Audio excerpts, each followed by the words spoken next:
एक जापानी सरकारी रिपोर्ट में चेतावनी दी गई है कि ताइवान पर आक्रमण करने की चीन की क्षमता में काफी सुधार हुआ है। इस रिपोर्ट में घटनाओं की संभावित समय सीमा बताई गई है। अगर चीन ताइवान पर आक्रमण करने के लिए पूरी तरह से प्रतिबद्ध है। योमीउरी शिंबुन की रिपोर्ट में सुझाव दिया गया है कि अगर चीनी सेना और सरकार प्रभावी ढंग से सैनिकों का कोऑर्डिनेशन करती है तो वह शत्रुता शुरू होने से एक हफ्ते के भीतर अपनी सेना को ताइवान में उतार सकते हैं। यह रिपोर्ट 2023 की गर्मियों के दौरान नौसेना के जहाजों और मिसाइल प्रक्षेपणों से जुड़े चीन के सैन्य प्रशिक्षण अभियानों के विश्लेषण पर आधारित है।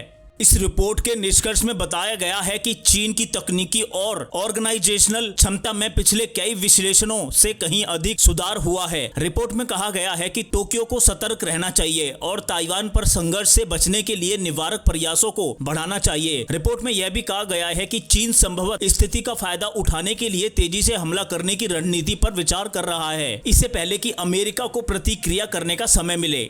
योमीउरी लेख में कहा गया है कि प्रधानमंत्री फूमियो किशिदा ने इस वर्ष की शुरुआत में रिपोर्ट की सामग्री देखी थी। रिपोर्ट में ताइवान पर संभावित चीनी आक्रमण के लिए संचालन का सामान्य क्रम स्थिति के अधिकांश विश्लेषणों के अनुरूप है। हालांकि पिछली रिपोर्टों में अनुमान लगाया गया था कि चीनी सेना को सुरक्षित बैरिकेड और आपूर्ति लाइनें स्थापित करने में लगभग 1 महीने का समय लग सकता है।